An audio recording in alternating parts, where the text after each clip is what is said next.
सेना medal colonel Manpreet Singh के घर के बाहर। यहाँ तस्वीर में आपको दिखाता हूँ कि किस तरह से लोग यहाँ पे मौजूद हैं, क्योंकि ये सारा का सारा गांव कर्नल मनप्रीत पे बहुत फ़ख्र करता है। जिस तरह से उन्होंने अपनी जो शहादत दी है पाकिस्तानी स्पॉन्सर टेररिस्ट से लड़ते हुए, फ्रंट लाइन यानी कि सारी पलटून से आगे जा कर के अपना लड़ाई लेते हुए, लोहा लेते हुए। ये तस्वीरें आप देख सकते हैं। परिवार में तीसरी जनरेशन में है मनप्रीत, जो आर्मी ब्लड लाइन है उससे है मनप्रीत। कर्नल मनप्रीत जो हैं उनका सीए का पेपर क्लियर था, बीकॉम से वो ग्रेजुएट थे, लेकिन उसके बाद भी ड्रॉप डाउन करने के बाद उन्होंने इंडियन आर्मी को चूज़ किया, आर्मी में एनडीए क्लियर किया, उसके बाद आर्मी को चूज़ किया और आज कर्नल हैं। उनके पिता लखबीर सिंह भी इंडियन आर्मी में ही थी, 12 Sikh light infantry battalion, same battalion से थे। और आज ये परिवार के हम अंदर की तस्वीर भी दिखाएंगे, क्योंकि उनकी एक पत्नी, 2 बच्चे हैं मनप्रीत, कर्नल मनप्रीत के, और ये उनका पैतृक गांव है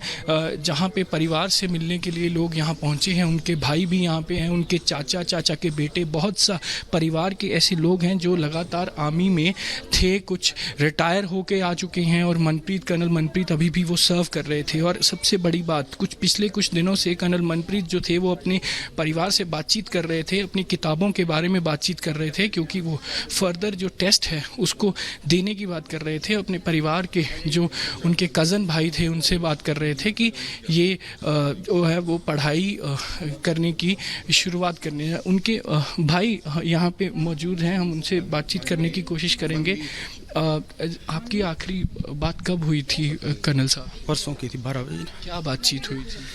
वो कुछ उन्होंने बुक्स वगैरह बाइंड करवानी थी, उसके लिए बात की थी मैंने। मतलब पढ़ाई की बात कर रहे थे? हाँ, उनके कुछ मतलब कोर्स, प्रमोशन या उनकी अपनी होंगी, तो कुछ बता रहे थे कि इनको मैंने मतलब हार्ड बाइंडिंग करवानी है, पता करना, वो बताना। वो परसों बात हो गई थी, तो कल मैंने थोड़ा इन्फॉर्मेशन लेकर उनको वही बताना था।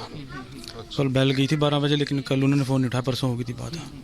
5:30 के बाद फिर मैं ट्राई करता रहा, फ़ोन स्विच ऑफ आ रहा था।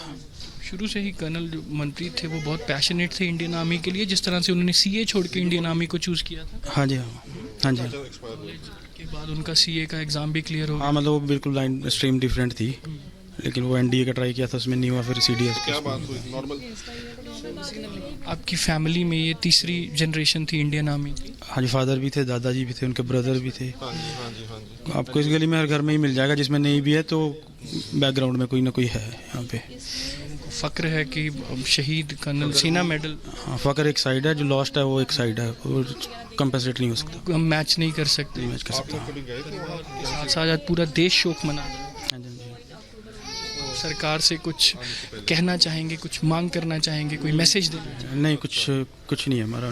ठीक है अमनदीप, बहुत ही ये एकदम दुखद खबर है। इसी बीच एक बड़ी खबर अपने दर्शकों को बता दें।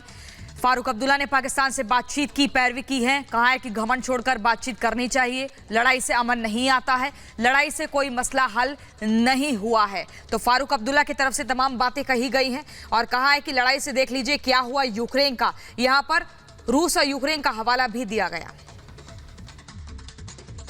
फारूक अब्दुल्ला कौन रोकने वाला है? मैं तो रोकने वाला नहीं, तो करना करिए। अगर उससे ये समझते हैं कि यहाँ का मसला हल हो जाएगा तो करें।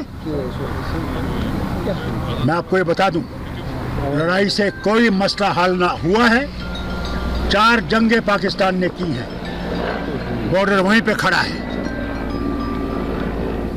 4 जंगों के बाद बात भी कर लीजिए। तो आप मानते हैं कि जब तक दोनों देशों के बीच में बातचीत नहीं होगी इस तरह के इंसिडेंट्स होते रहेंगे? बिल्कुल होंगे, बिल्कुल होंगे, ये बंद नहीं होंगे। हम लोग बेवकूफ़ हैं अगर हम समझते हैं ये बंद होगा। हम जाने खोते जाएंगे। बातचीत के बगैर कोई रास्ता नहीं है। हमें दोनों मुल्कों को वो घमंड छोड़ देना चाहिए और टेबल पे आके बात करनी चाहिए।